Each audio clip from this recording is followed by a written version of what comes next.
In today's video, I'm going to teach you how to add and delete pages on Wix. First, open your Wix website editor and load the site you want to work on. Once the editor is open, look to the left for the Pages panel. If it isn't already visible, click the Site Pages icon to open it. This is where you'll create, manage, and organize everything related to your site's pages. Click Add Page.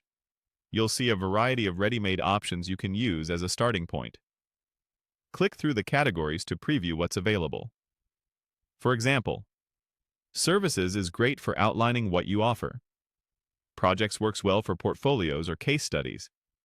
Contact gives you templates with forms and details so visitors can reach you easily.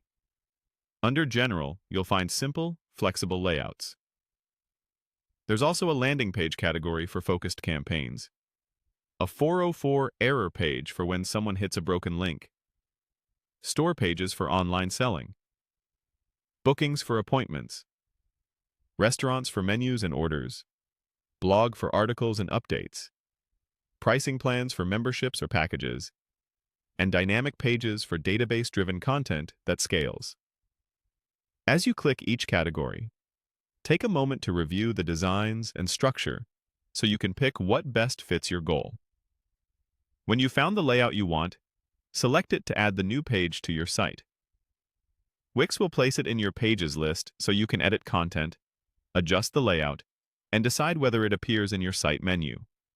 If you need to remove a page, open the Pages panel, hover over the page you want to remove, and open its More Actions menu. Click Delete. Confirm the deletion when prompted. If there's another page you no longer need, repeat the same process.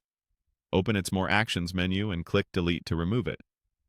Before deleting, it's a good idea to make sure the page isn't linked from your navigation or important buttons, and that you don't need any content from it.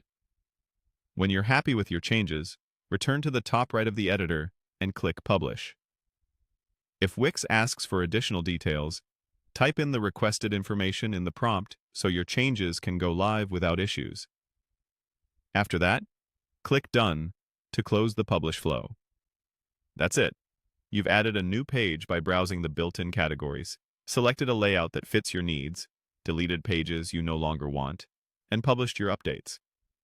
Remember to test your live site after publishing to confirm that the new page looks right and that any removed pages are no longer accessible from your menu. Save regular